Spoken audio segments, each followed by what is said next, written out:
times this year. He hasn't put up a lot of points this year. He's actually put up less points than Kako. And so, it's guys like that you were hoping maybe would score a little bit more. You had mentioned last week, Hedo's been a little inconsistent, at times too. So, you need a little bit more from those guys, the guys who play on the third line, to hopefully get them over the hump, because way too reliant on the top three plus the defense. I mean, at one point this year, the Rangers defense, I think, led the league in points. I don't know where they are now. So who knows where they would be without that defense. I think there was a stat on the last game that D'Angelo is the first Ranger defenseman to hit over 50 points since Leach, I think in 2001 or something like that. Wow. So, it's been a while since we. It's amazing to think of that, of some, some of the offensive defensemen that we had come through here, Yandel and Shattenkirk, and those guys that they brought through here. None of them even came close, and D'Angelo still has 14 games to go. I mean, this guy's going to put up close to 60. He's going to have a 65-point season, most likely. So great year for him, or 60-point season. We'll see. But we're going to need a lot more of that secondary scoring. If this team wants to take sort of that next step, and that's really where I was going with it is they don't have the depth. I mean, that's going to happen to this team, because they're still not I don't want to say they're not good, because they are a good team, but they're not one of these elite teams or better teams in the league, because they just don't have that depth yet, and you can't count on wins from this team, because you're not having a Howden step up or a Kako step up when you need them to. Look, you're getting more goals from McKegg lately than you are from guys like Howden and Kako. So, and even Lemieux. I mean, Lemieux really hasn't. Yeah, he had that injury. I don't know if that's still bothering him or what, but he really hasn't been scoring either. So, without that secondary scoring, they're going to have trouble winning on a consistent basis down the stretch.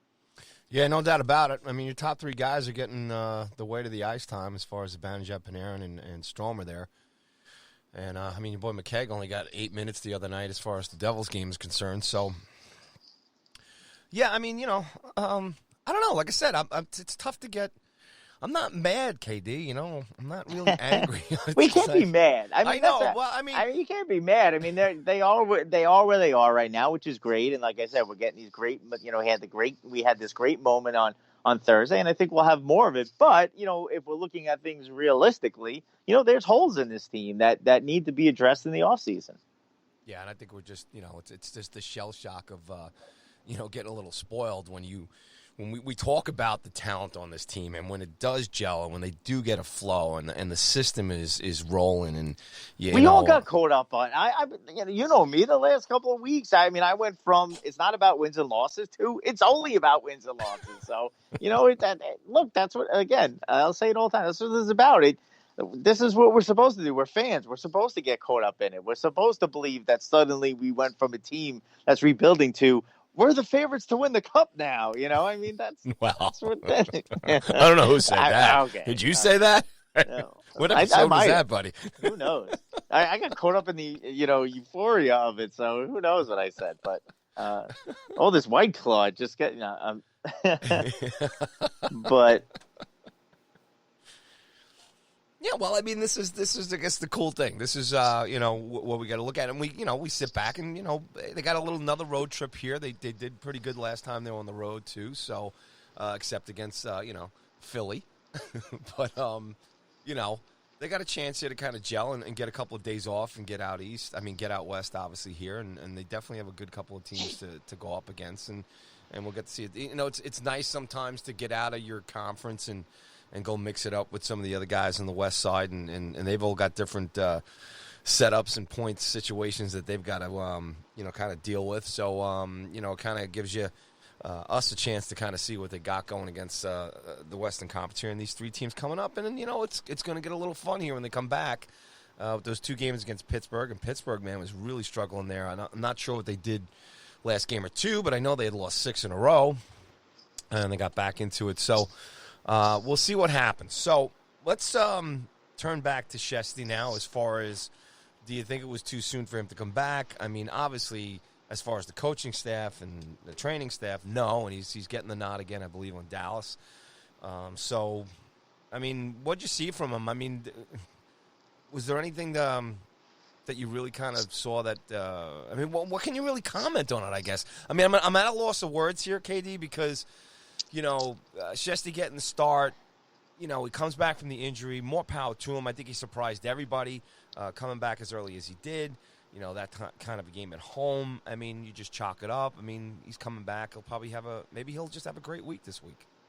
Yeah, I just don't think he looked comfortable in there. I mean, from the first goal, which was sort of on the goal line, that sort of snuck through him up against the post, and like you said, there was some right there. I mean, he should have pulled him right there. Actually, I mean, obviously they were never going to do it, but I mean, yeah, look, maybe it was, it was definitely a precursor of things to come. Obviously, and he didn't look comfortable in there. I think there were some fluky goals in there as well, which didn't help him, get sort of settled in, similar to the game that Lundqvist had against the Flyers, where you really hope that the team would have played, a little bit better in front of him, let him see the puck a little bit, get a feel of the puck early, make some saves and get into the game. He has that sort of fluky goal that hits off him and goes in, some fluke, and then the barrage in the second period. And there was there's some shots that he's got to save there. I mean, if he's going to be the Rangers' number one goal, he's got to make them. But, fluky goals as well that don't help him. He hasn't played in a couple of weeks or, however long it had been since the car accident. So, for me, I wouldn't have mind seeing him get like a couple of practices in before getting in there. I thought it would have been a good spot to bring Hanks back in. Georgiev did have, the tough game against the Capitals, although they won. I thought he gave up a bad goal, the game-winning goal against the Blues, the wraparound goal, which I thought was a tough goal to give up for Georgiev. So I thought it was a good spot for Lundqvist to get in there because he had that Philly game, wouldn't have been as rusty. And like you said, the Devils were playing well, but they're still not a very good team. So I thought it would have been a good time for Hank, get Shesterkin in the extra practices in, and then roll with them in Dallas. But look, I'm not going to question Quinn. I mean, he's done a really good job with this team this year. I know a lot of Ranger fans don't agree with me on that. But it's tough to question what he's doing now at the end of the year. He's been pushing all the right buttons, and I think that the process and that they've put in place with this team is, as far as the rebuild goes is coming to fruition, and the fans and the team and the coaching staff and management is being rewarded with this run here at the end of the year with these meaningful March games. So, I'm not going to question Quinn. Would I do it differently? I guess, but I'm not going to kill him for it. He wants to get his number one guy in there, and you really can't blame the guy for wanting to get his number one guy in. Again, Georgiev had struggled the last two games. Hank didn't play well in that Flyers game, so he's like, "Look, I'm going back to my guy." So, I mean, you can't kill him for that. No, not at all. No, and I joke around with Georgiev and all that other stuff. Again, that's just kind of a comedic way of saying, we've got these 2-3 great goaltenders. I mean, it's amazing how the, between, Shesterkin and by way of the injury and everything, and Georgiev, just basically it's those are your 1 and 2 guys right now. The Hank story, how this is going to unfold in the offseason and everything else, and what kind of role he's going to have or impact in any of the remaining games in terms of where they kind of end up is going to be interesting to see. And I think it'll be a relief. The one relief to the end of this season, let's say they don't make the playoffs, it's just going to be that deep exhale and to see where this whole thing transpires next year with the goaltending situation, which is obviously is currently a great problem to have. I don't know if it's great right now in terms of this mix. Again, Quinn had to handle, like I said, he was throwing a curveball with the injury. You know what I'm saying? So it is what it is. But as far as the rebuild goes here, Katie, Drury and Gorton here getting extensions with the Rangers. And I'm sure we can all sit back here and say, hey, that's a pretty darn good thing. What I didn't know the other day is how long or the relationship between Drury, Gorton, and Quinn. Quinn and Gorton have known each other for 25 years, and Quinn goes back to 30 years with Drury, and I think Quinn used to play with Drury's older brother, I guess, years ago or something like that. I was just kind of looking at some of the notes here. But again, so you take the current situation and, being fans here and just riding high and then getting bummed and the back and forth pull of maybe getting in the playoffs and not getting into the playoffs. When you see an administrative move as far as the front office is concerned, and this is one thing I think all of us as Ranger fans have to be really sit back and be grateful for and excited about, is the stability that this organization has right now. Look, Quinn's our guy.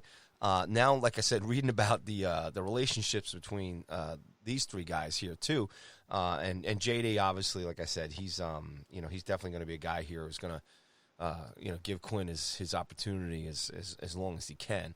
But it kind of bodes well for what's going on down the road, and I think everybody better just kind of resolve themselves to the fact that this is the way it's going to be for at least the next 2 to 3 years, as far as the front office and the guy behind the bench, and maybe the only side part to that. And I just feel that if Lindy Ruff gets an opportunity to go get a head coaching job, he's going to be getting out of here. I think that's going to be a good thing. I think that's good for Lindy. I think he should be a head coach, and I think it'll be great for the Rangers maybe to get somebody else in here to help develop these younger guys. His name is escaping me right now, but he was coach of the Sabres there not too long ago. What's the U.S. guy? Defenseman. Damn it. I'll think of it later. But let me throw that back to you while... Who, Housley? Yes. There you go. I like that. I would love Housley to come in here, So that's just one guy. I'm sure there's a bunch of guys that could come in here, and as long as it's an experienced guy and a guy who's got some experience. Because the thing I like about Housley, too, is...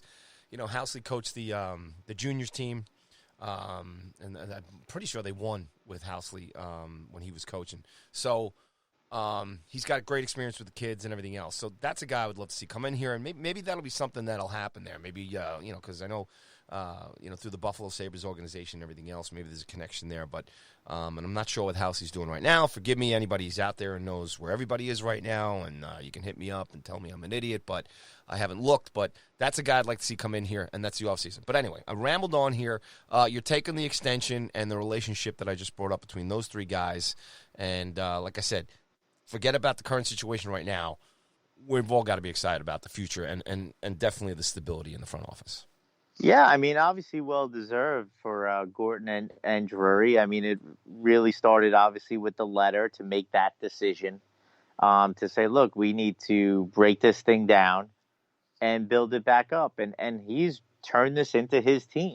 I mean, his fingerprints are now all over this team. There's no, sign of Glenn Sather, other than, like, Henrik Lundqvist and Mark Stahl, like, on this team anymore. And, this is his team and the way he's wanted to do it. Sather's still there, and I'm sure he has a little bit of input.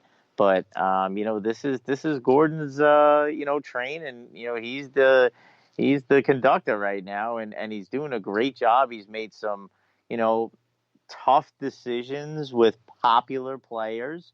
But, he knew what he had to do here. It was time to, say goodbye to a lot of those guys and get some draft picks for them and some prospects and go from there. It's the right thing to do.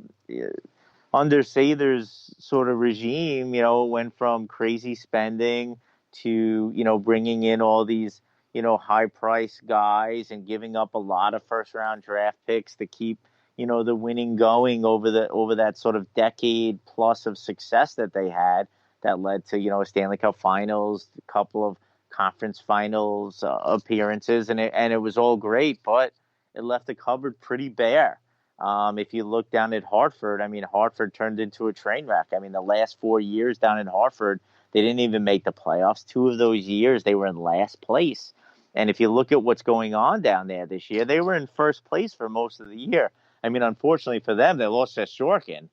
But that's part of the process. It's developing those guys down there, and Hartford has gone from sort of a toxic environment from everything that I had read about what was going on down there the last couple of years to a place where these guys are now thriving.